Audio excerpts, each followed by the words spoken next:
All right, hello everybody, this is Antonio Wolf. We are continuing our reading of the Encyclopedia Logic's introduction.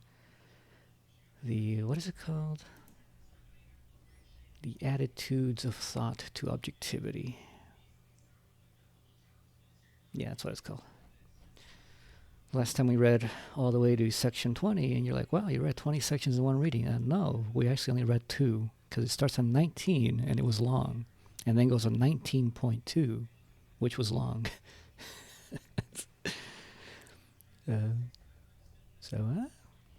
We didn't read that much, but people had stuff to say. So anyways, I actually don't remember anything about the prior one, except remembering the portion where he talks about the necessity of connecting concepts, which is a problem of formalism. Talked a little bit about how logic is like useless, but also the most useful thing.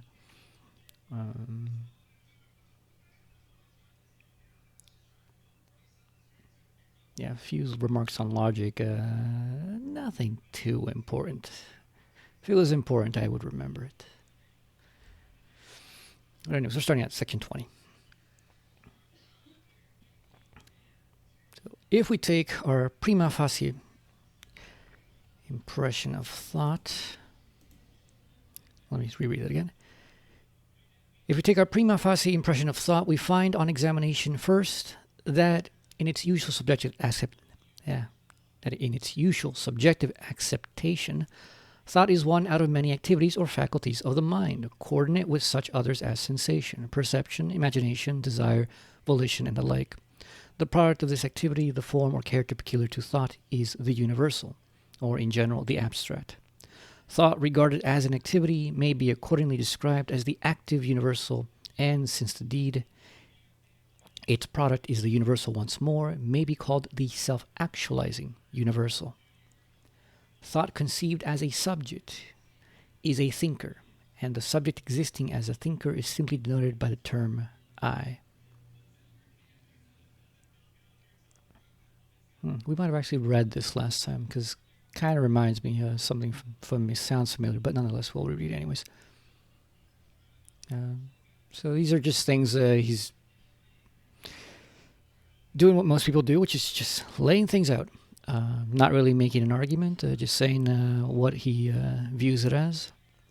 And you're just supposed to go, nod your head and go along with it. For now. Like, I get how a lot of this stuff imminently connects, but he's not explained it yet. And the purpose of this isn't to explain this quite yet. So I'm not going to go into discussion on that right now. So the distinction between sense, conception, and thought. The propositions giving an account of thought in this and the following sections are not offered as assertions or opinions of mine on the matter, but in these preliminary chapters any deduction or proof would be impossible, and the statements may be taken as matters in evidence. In other words, every man, when he thinks and considers his thoughts, will discover by the experience of his consciousness that they possess the character of universality, as well as other aspects of thought to be afterwards enumerated. We assume, of course, that his powers of attention and abstraction have undergone a previous training, enabling him to observe correctly the evidence of his consciousness and his conceptions.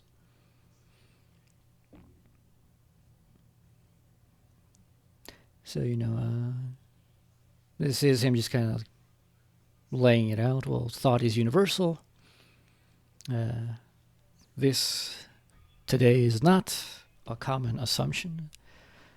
Now we think that whatever is in our imagination is a thought as well, whereas for Hegel, thought is only, at the very least, representational, which is symbolic, which has a universal character to it, or at least explicitly conceptual. So this introductory exposition has already alluded to the distinction between sense, conception, and thought. As the distinction is of capital importance for understanding the nature and kinds of knowledge, it will help to explain matters if we here call attention to it. For the explanation of sense, the readiest method certainly is to refer to its external source, the organs of sense. But to name the organ does not help much to explain what is apprehended by it. The real distinction between sense and thought lies in this.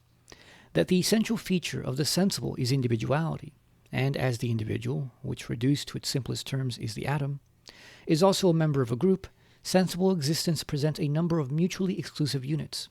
Of units, to speak in more definite and abstract formulae, which exist side by side with and after one another. Conception, or picture thinking, which is representation, works with materials from the same sensuous source. But these materials, when conceived, are expressly characterized as in me and therefore mine, and secondly as universal or simple, because only referred to self. Nor is sense the only source of materialized conception. There are conceptions constituted by materials emanating from self-conscious thought, such as those of law, morality, religion, and even of thought itself, and it requires some effort to detect wherein lies the difference between such conceptions and thoughts having the same import. So here, when he says materials, he's clearly not talking about matter. I think he's talking like, matter in the sense of like content. So, the matter at hand of law, for example, is not really some sensible matter. It's a purely intelligible matter. Morality, religion, same thing. What those refer to are not physical things. They are intelligible things.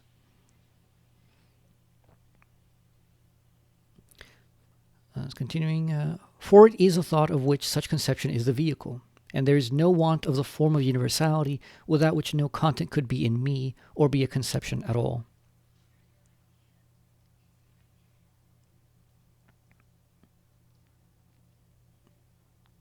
Let me read that sentence. The last two. So there are conceptions constituted by materials emanating from self-conscious thought, such as those of law, morality, religion, and even thought itself, and it requires some effort to detect wherein lies the difference between such conceptions and thoughts having the same import. For it is a thought which such conception is the vehicle, getting tongue twisted. For it is a thought of which such conception is the vehicle, and there is no want of the form of universality without which no content could be in me or be a conception at all. And actually, there was a discussion here earlier about nominalism, where the very act of having things in me reveals me as universality at the very least. And then thoughts themselves are universal, in which, we're making representations and we're abstracting, we're making relations, we're unifying things. That's what universality is. Yet here also the peculiarity of conception is, generally speaking, to be sought in the individualism or isolation of its contents. True it is that, for example, law and legal provisions do not exist in a sensible space, mutually excluding one another, nor as regards time, though they appear to some extent in succession, are their contents themselves conceived as affected by time, or as transient and changeable in it. Just to say, concepts are not a matter of sensuous anything. Time and the space do not affect concepts and what they are and what they mean. So even though we think in time, and even though many things that we think representationally, often alluding to intuitions, imaginations, the fact is that when we truly grasp these concepts, what we're talking about is something that has no relevance in it regarding time or space. Yeah, there can be non-sensuous conceptions, which is why he brings up specifically reference to things like law, morality, religion. He's kind of showing the transition from sense to conception to thought as he's making the distinction. Because some conceptions are derived from senses and some are from, self-conscious thought itself. Yeah. Which, if it's self-conscious thought, it's already universal, which is why he brings up things like law and morality, which have an aspect of universality in them. Mm-hmm. All right, so the fault in conception lies deeper. These ideas, though implicitly possessing the organic unity of mind, sleepy as, so concept, the does not equal conception. In a technical sense, it actually does. It's just in this case, when he's using a colloquial sense of conception, the ways that people generally conceive things, even though it's not appropriate to conception.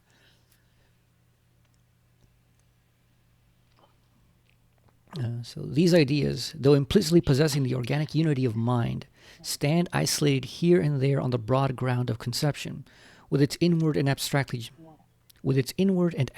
generality. Thus cut adrift, each is simple, unrelated, right, duty, God. Conception in these circumstances either rests satisfied with declaring that right is right, God is God, or in a higher grade of culture it proceeds to enunciate the attributes, as, for instance, God is the creator of the world, omniscient, almighty, etc. In this way, several isolated simple predicates are strung together, but in spite of the link supplied by their subject, the predicates never get beyond mere contiguity. In this point, conception coincides with understanding, the only distinction being that the latter introduces relations of universal and particular, of cause and effect, etc., and in this way supplies a necessary connection to the isolated ideas of conception, which last has left them side by side in its vague mental spaces, connected only by a bare and.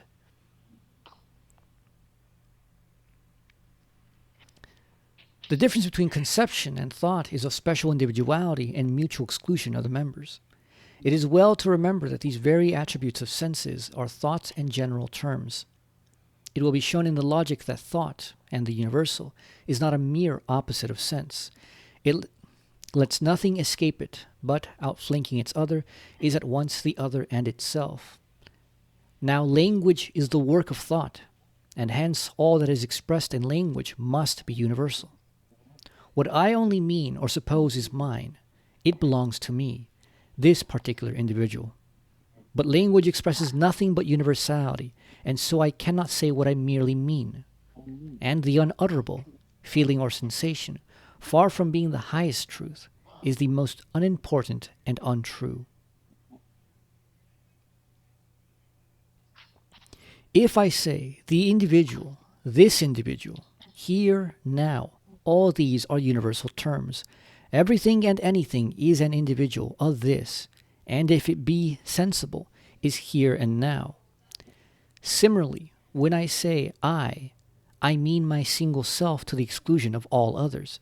But what I say, viz. I, is just every I, which in like manner excludes all others from itself. In an awkward expression which Kant used, he said that I accompany all my conceptions, sensations too, desires, actions, etc.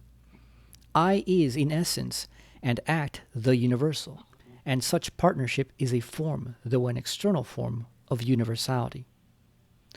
All other men have it in common with me to be I, just as it is common to all my sensations and conceptions to be mine. But I in the abstract, as such, is the mere act of self-concentration or self-relation, in which we make abstraction from all conception and feeling, from every state of mind and every peculiarity of nature, talent, and experience. To this extent, I is the existence of a wholly abstract universality, a principle of abstract freedom. Hence thought, viewed as a subject, is what is expressed by the word I. And since I am at the same time in all my sensations, conceptions, and states of consciousness, thought is everywhere present and is a category that runs through all these modifications.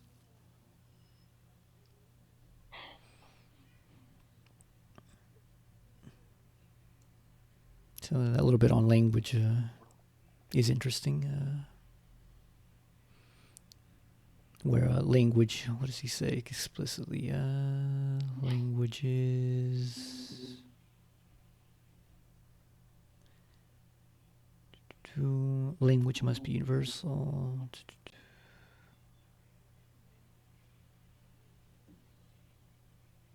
Now language is the work of thought, and hence all that is expressed in language must be universal.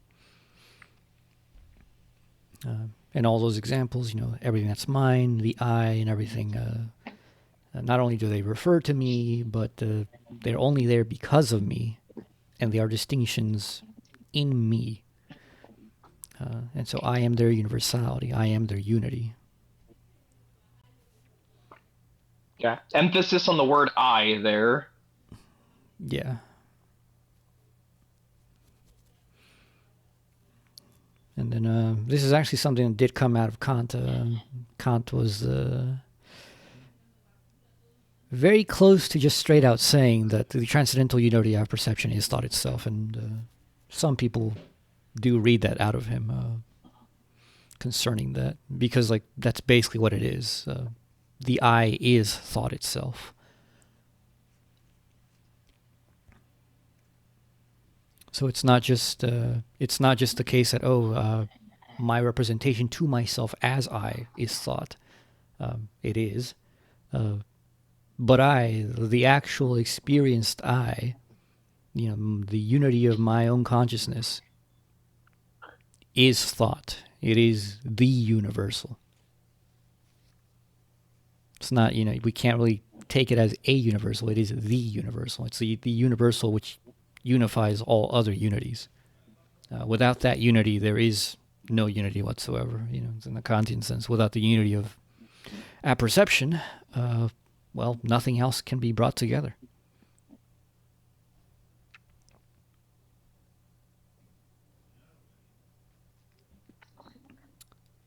So 20, and our first impression when we use the term thought is of a subjective activity, one among many similar faculties such as memory, imagination, and will. Were thought merely an activity of the subject mind and treated under that aspect by logic, logic would resemble the other sciences in possessing a well-marked object. It might in that case seem arbitrary to devote a special science to thought, while will, imagination, and the rest were denied the same privilege. The selection of one faculty, however, might even in this view be very well grounded on a certain authority, acknowledged to belong to thought, and on its claim to be regarded as the true nature of man, in which consists his distinction from the brutes. Nor is it unimportant to study thought even as a subjective energy. A detailed analysis of its nature would exhibit rules and laws, a knowledge of which is derived from experience. A treatment of the laws of thought, from this point of view, used once to form the body of logical science. Of that science, Aristotle was the founder. He succeeded in assigning to thought what properly belongs to it. Our thought is extremely concrete, but in its composite contents we must distinguish the part that properly belongs to thought, or to the abstract mode of its action. A subtle spiritual bond, consisting in the agency of thought, is what gives unity to all these contents. And it was this bond, the form as form, that Aristotle noted and described. Up to the present day, the logic of Aristotle continues to be the received system. It has indeed been spun out to greater length, especially by the labors of the medieval schoolmen who, without making any material additions, merely refined in details. The moderns also have left their mark upon this logic, partly by omitting many points of logical doctrine due to Aristotle and the schoolmen, and partly by foisting in a quantity of psychological matter. The purport of the science is to become acquainted with the procedure of finite thought. And if it is adapted to its presupposed object, the science is entitled to be styled correct. Emphasis on that, finite thought. So formal logic is the science of finite thought. The study of this formal logic undoubtedly has its uses. It sharpens the wits, as the phrase goes, and teaches us to collect our thoughts and to abstract.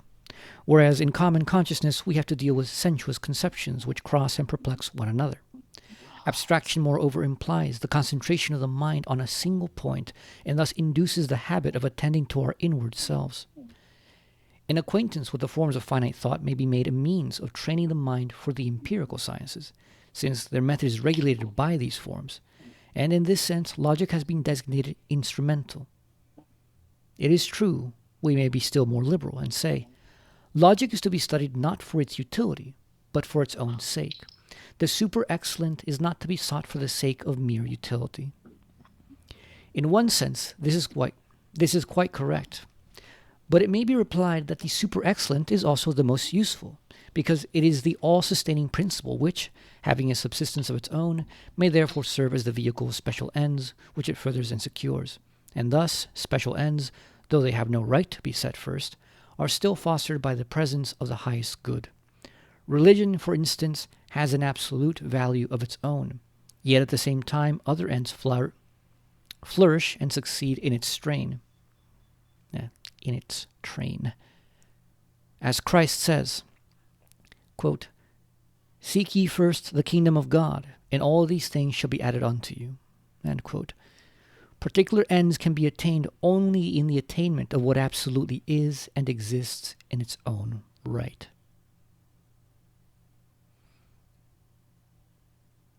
All right. So that's actually where we ended last time. I just did not check, quite frankly, but it's a good thing that we read it because it freshens me up because it's been a couple of weeks.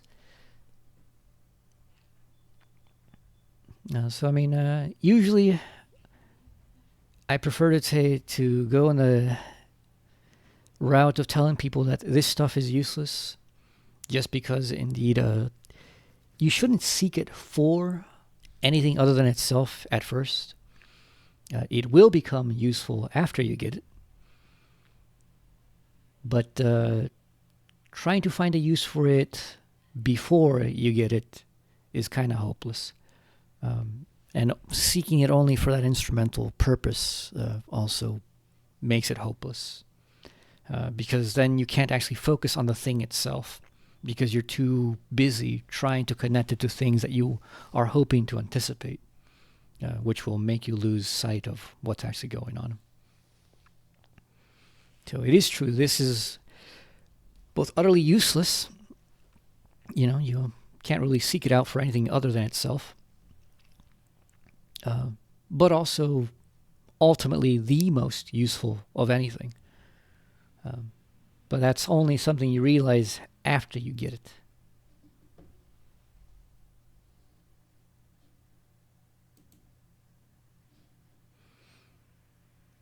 Anyone's got comments, questions?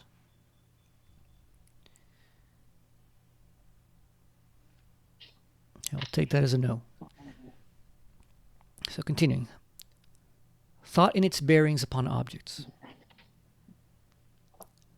Thought was described as active. We now, in the second place, consider this action in its bearing upon objects, or as reflection upon something. In this case, the universal or product of its operation contains the value of the thing, is the essential, inward, and true. So this is the moment of essence, also the beginning of the dialectical moment. It's the moment of the beginning of understanding, where what we're doing with understanding is we're looking for reasons for things, because the immediacy of things is not good enough for us. We don't accept, well, it just is. We want a reason for why it is and how it is. So in section 5, the old belief was quoted that the reality in object, circumstance, or event, the intrinsic worth or essence, the thing on which everything depends, is not a self-evident datum of consciousness, or coincident with the first appearance and impression of the object. That, on the contrary, reflection is required in order to discover the real constitution of the object, and that by such reflection it will be ascertained.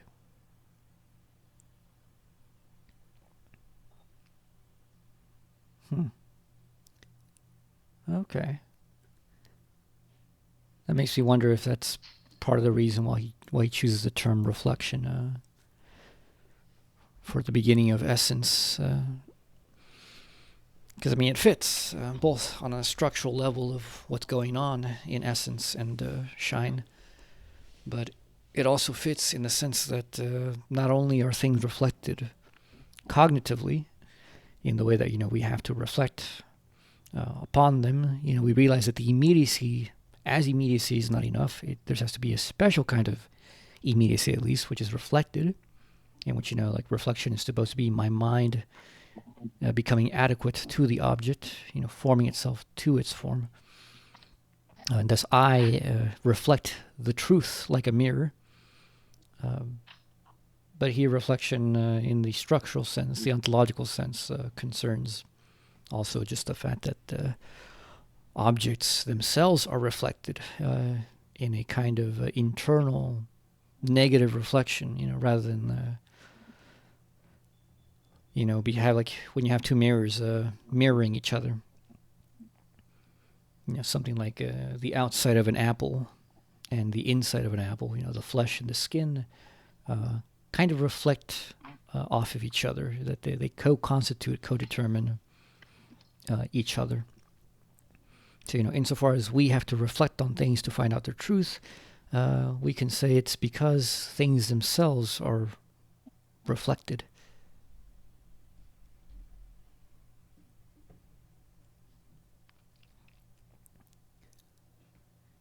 Universals apprehended in reflection. To reflect is a lesson which even the child has to learn. One of his first lessons is to join adjectives with substantives. This obliges him to attend and distinguish. He has to remember a rule and apply it to the particular case. This rule is nothing but a universal, and the child must see that the particular adapts itself to this universal. In life, again, we have ends to attain, and with regard to these, we ponder which is the best way to secure them. The end here represents the universal or governing principle, and we have means and instruments whose action we regulate in conformity, whose action we regulate in conformity to the end. In the same way, reflection is active in questions of conduct. To reflect here means to recollect the right, the duty, the universal which serves as a fixed rule to guide our behavior in the given case. Our particular act must imply and recognize the universal law. We find the same thing exhibited in our study of natural phenomena. For instance, we observe thunder and lightning. The phenomenon is a familiar one, and we often perceive it. But man is not content with a bare acquaintance, or with the fact as it appears to the senses. He would like to get behind the surface, to know what it is, and to comprehend it. This leads him to reflect. He seeks to find out the cause as something distinct from the mere phenomenon. He tries to know the inside in its distinction from the outside. Hence the phenomenon becomes double. It splits into inside and outside, into force and its manifestation, into cause and effect. Once more we find the inside, or the force, identified with the universal and permanent.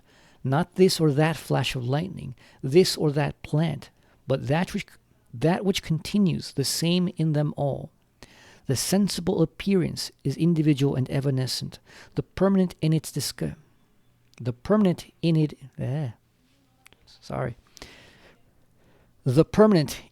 is discovered by reflection.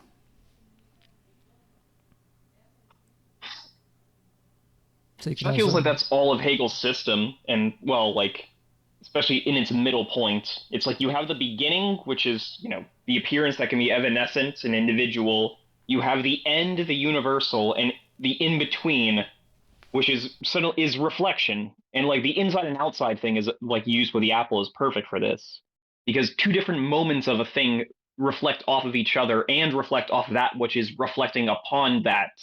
So you see the whole in that way, and you realize the cause of the thing in this reflection and its beginning and its end, which are its cause.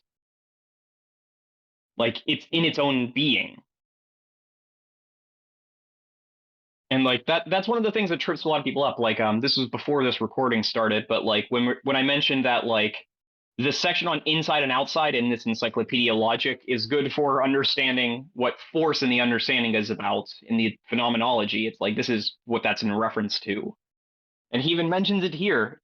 Splits an inside and outside into force and its manifestation. The whole thing is just one thing that splits into two and presses its two moments against itself. And works itself out to an end.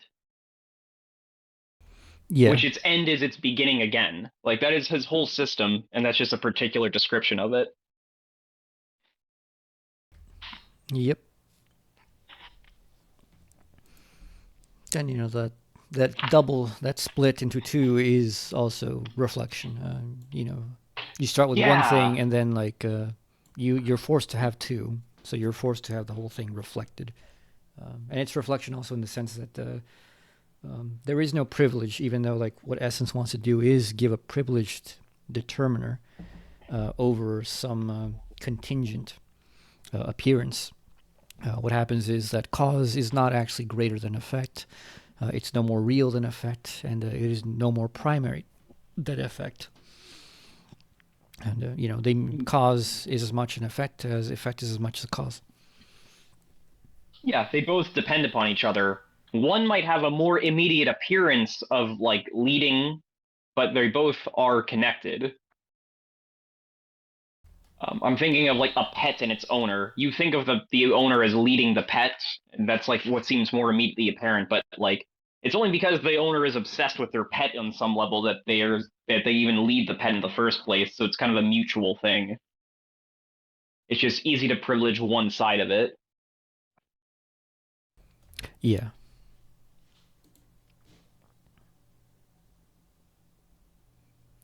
So continuing.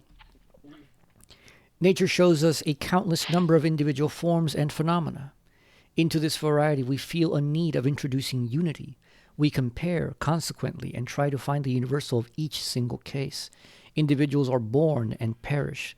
The species abides and recurs in them all. And its existence is only visible to reflection. That is importance. Universals, thoughts, concepts do not exist for the physical eye, the physical hand, the nose, whatever else you may have. You may be like an eel and sense electric fields or magnetism. Thought does not exist for any of those. But it's not because thought doesn't exist, it's because thought is not physical. But guess for what thought exists? The thought exists present to a mind, because the mind is in the domain which can sense thought. We have unities, and we see unities, and this is not a projection upon the world. Things are unified, of course, but we can only see that because we ourselves are unified in the way that we can see other unities.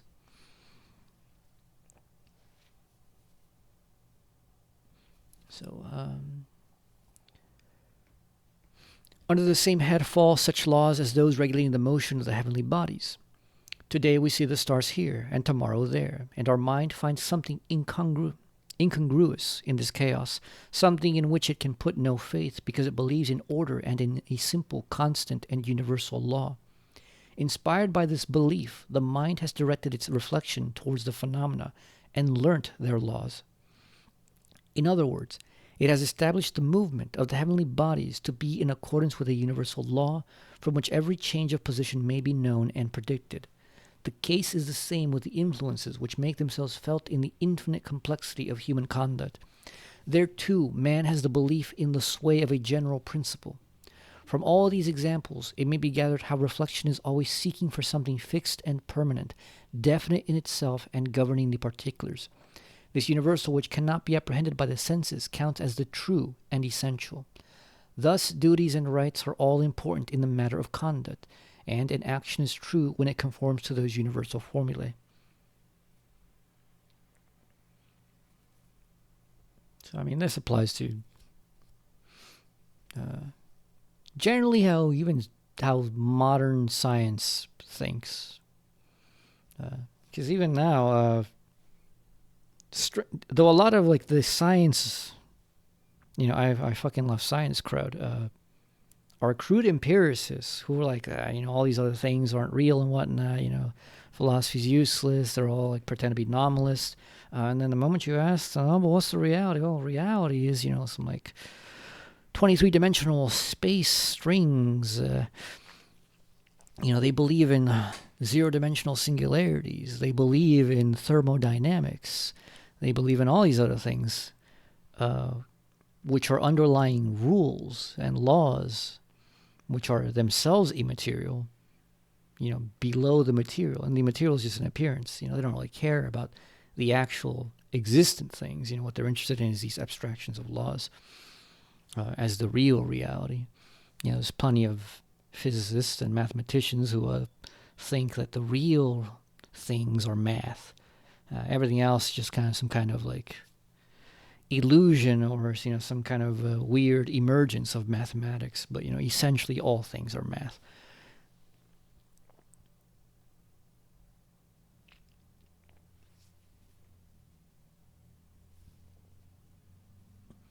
So in thus characterizing the universal, we become aware of its antithesis to something else. This something else is the merely immediate, outward and individual, as opposed to the immediate, inward, and universal. The universal does not exist externally to the outward eye as a universal. The kind as kind cannot be perceived. The laws of the celestial motions are not written in the sky. The universal is neither seen nor heard. Its existence is only for the mind. Religion leads us to a universal, which embraces all else within itself, to an absolute by which all else is brought into being. And this absolute is an object not of the senses, but of the mind and of thought.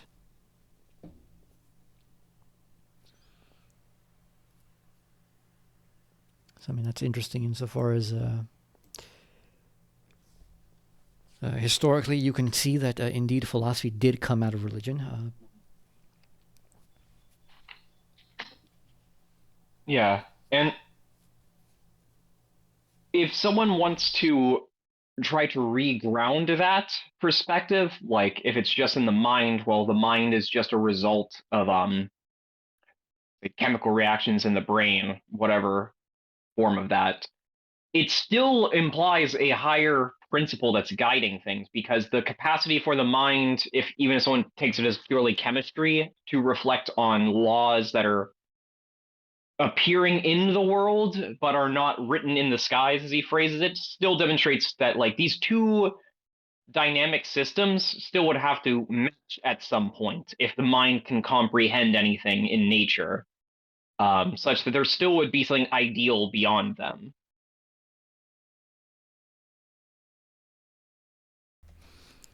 Yeah. Which would still have to fundamentally be like a mind. Because I think that can be a problem with a lot of people where they don't get what this is aiming at.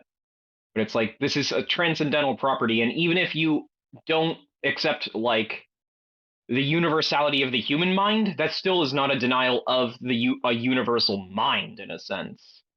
Because there would still have to be something that grounds uh, both things that are reflecting off of each other. You know, in this case, the brain and laws of physics of heavenly bodies.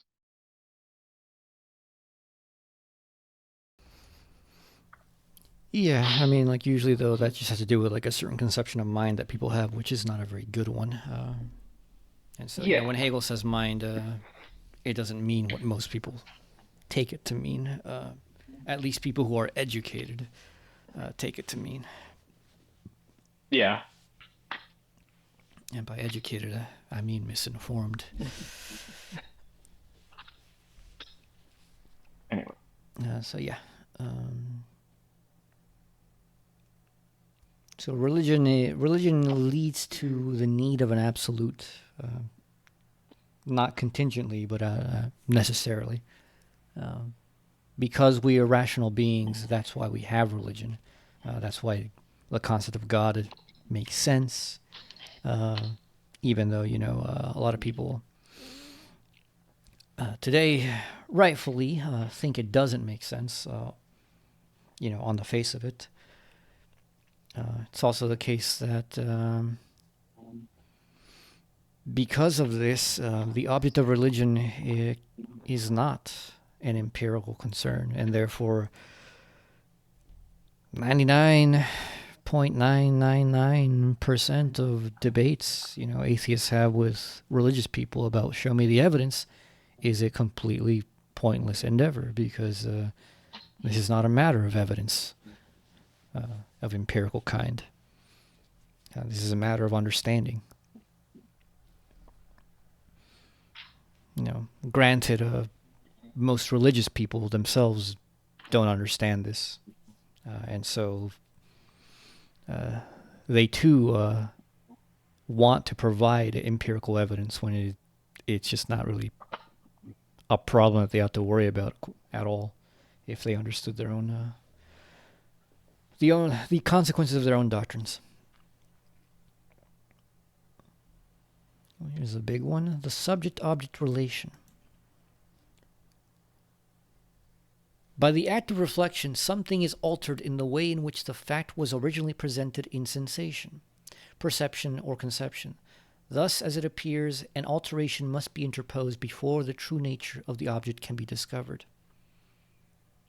This is the Kantian moment. What reflection elicits is a product of our thought. Solon, for instance, produced out of his head the laws he gave to the Athenians. This is half of the truth. But we must not on that account forget that the universal, in Solon's case, the laws, is the very reverse of merely subjective, or fail to note that it is the essential, true, and objective being of things. To discover the truth in things, mere attention is not enough. We must call in the action of our own faculties to transform what is immediately before us. Now, at first sight, this seems as an inversion of the natural order, calculated to thwart the very purpose on which knowledge is bent.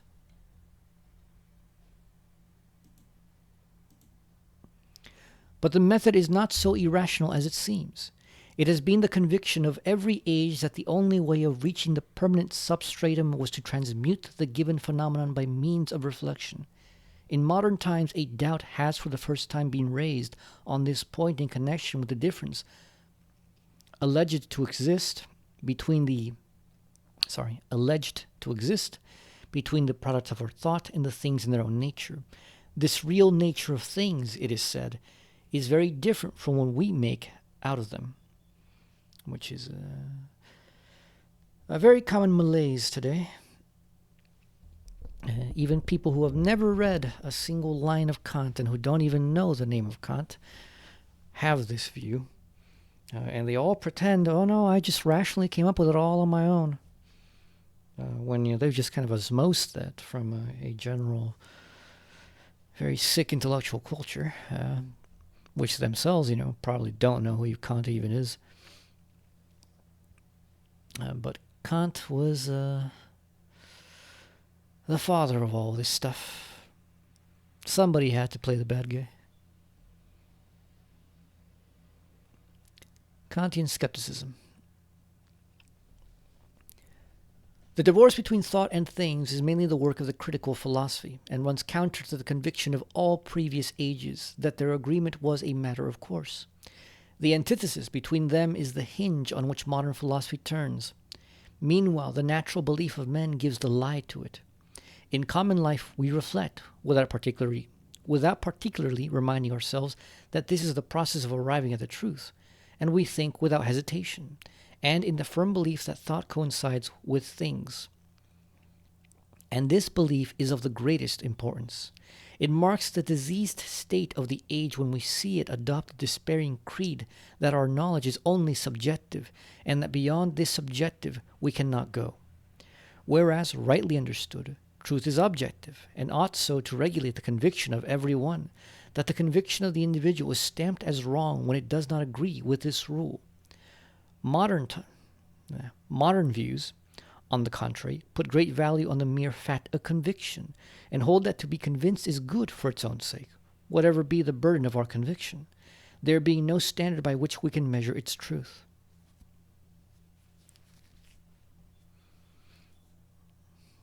So, yep, we live in an age of not fake news.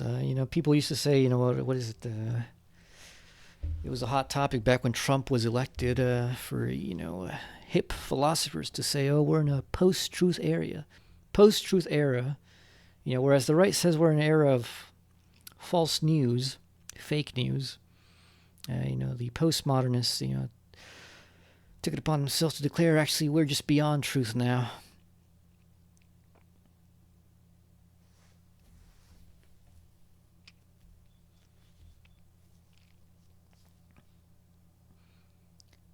And actually, there was somebody I was listening to, because I didn't join in the discussion. I thought it was really stupid. A self-proclaimed relativist who was relative about relativism itself, and who did not believe there was even such a thing as truth, and that all that we really mean by logic and epistemology is, that we believe that people ought to believe what we believe. And that, if you take on my beliefs, certain things are consequent to it, but, that has nothing to do with truth. and there was a poor fool who was trying to desperately argue with this person from some kind of semi-rational standpoint about how that doesn't make any sense and how they were contradicting themselves. And they were like, well, I'm perfectly fine with contradiction. As a matter of fact, what is wrong with contradiction? Maybe there is a contradiction, but so what? Maybe what's a contradiction for me and a contradiction for you are not the same. And even if I accept I have a contradiction, well, maybe that's just how things are. Maybe I like it that way. What's wrong with that? And the other person lost their mind for about 40 minutes, trying to argue with them and, getting progressively angry that the only response they would get is well, yeah, that's just relatively true for you.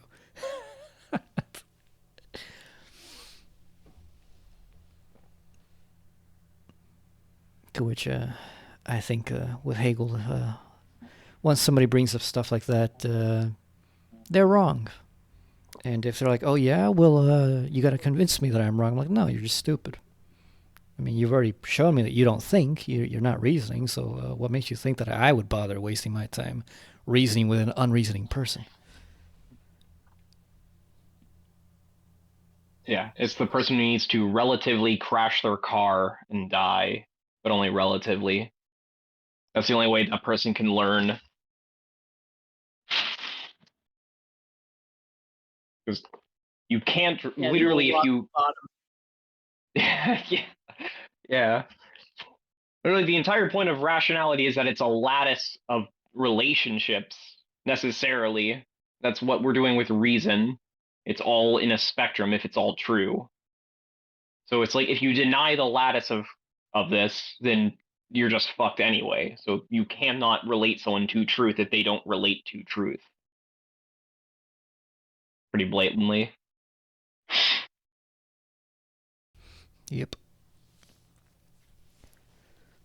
Think for yourself. Section 23.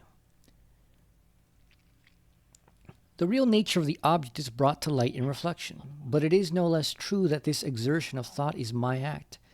If this be so, the real nature is a product of my mind in its character of thinking subject, generated by me, my simple universality, self-collected and removed from extraneous influences. In one word, in my freedom.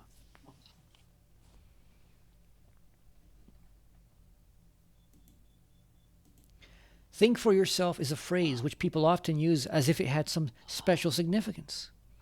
The fact is, no man can think for another, any more than he can eat or drink for him, and the expression is a pleonasm. To think is in fact ipso facto to be free, for thought as the action of the universal is an abstract relating of self to self, where being at home with ourselves and as regards our subjectivity utterly... Sorry, let me read that.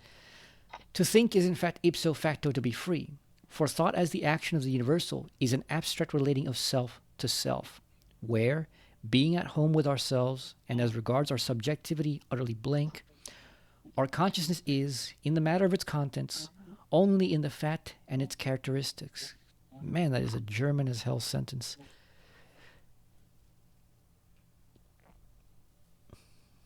Or rather, a very Kantian sentence. Kant loved his many clauses.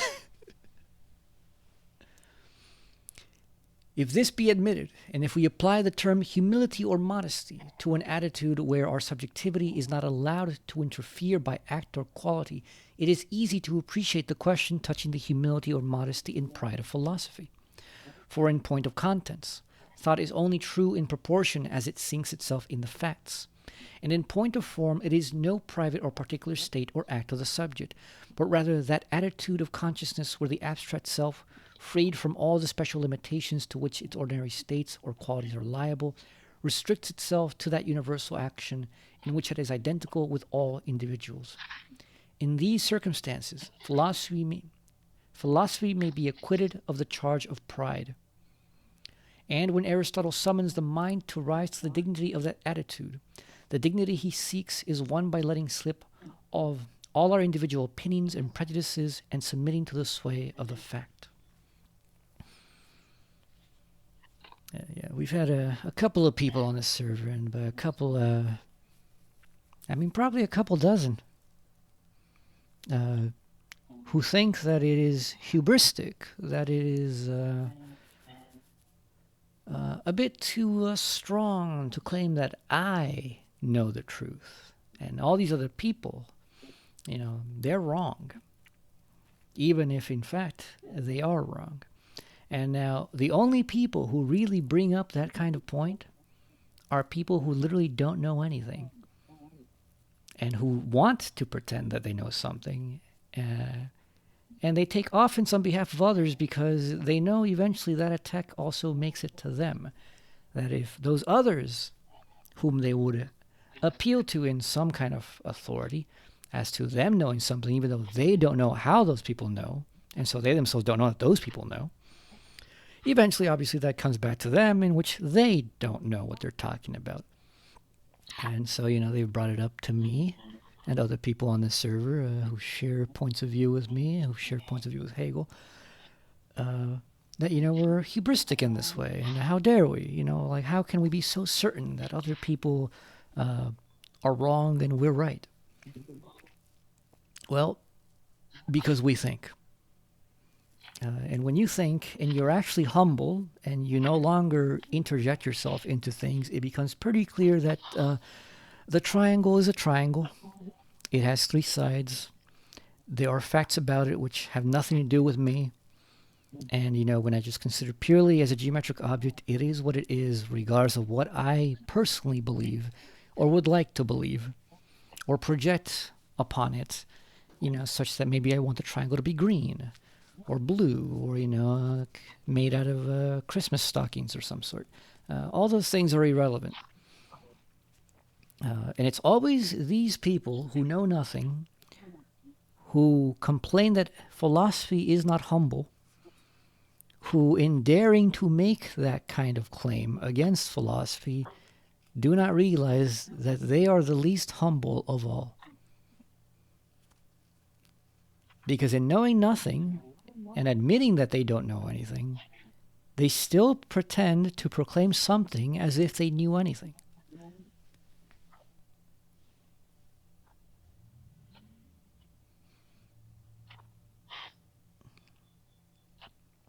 Anyone have anything to add on that, or shall we move on? I'll take that Nothing as to add. The objectivity of thought. He said it, guys. The title was mentioned.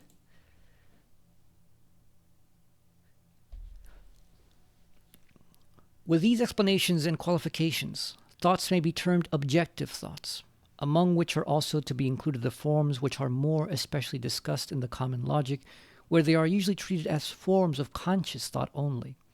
Logic therefore coincides with metaphysics, the science of things set and held in thoughts. Thoughts are credited able to express the essential reality of things. So again, a thought isn't just whatever willy-nilly is in your mind as a representation or imagination. Thoughts is only these very rigorously determined thoughts. An exposition of the relation in which such forms as notion, judgment, and syllogism stand to others, such as causality, is a matter for the science itself. But this much is evident beforehand. If thought tries to form a notion of things, this notion, as well as its proximate phases, the judgment and syllogism, cannot be composed of articles and relations which are alien and irrelevant to the things. Reflection, it was said above, conducts to the universal of things, which universal is itself one of the constituent factors of a notion. To say that reason or understanding is in the world is equivalent in its import to the phrase objective thought. The latter phrase, however, has the inconvenience that thought is usually confined to express what belongs to the mind or consciousness only, while objective is a term applied, at least primarily, only to the non-mental. Just to repeat that thought is not merely the representation in your head. Concepts are not merely representations in your head. Thought is unity, universality. Universality is unity. Anything that has a unity is a universal. Anything that's a universal is a thought. Anything that's a thought is a concept.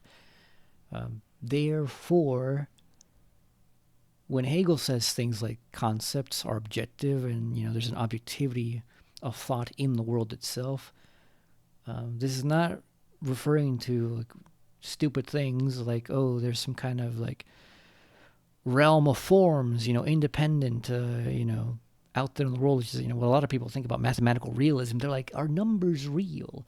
And they think that this means that the concept, the number 2, exists somewhere out there in who knows where. Nothing of the sort.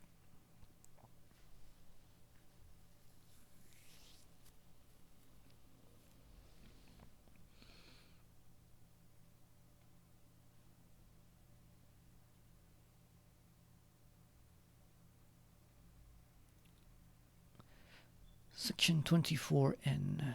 Let me see how much more does this go. We've been going This for section's an like hour. 8 pages.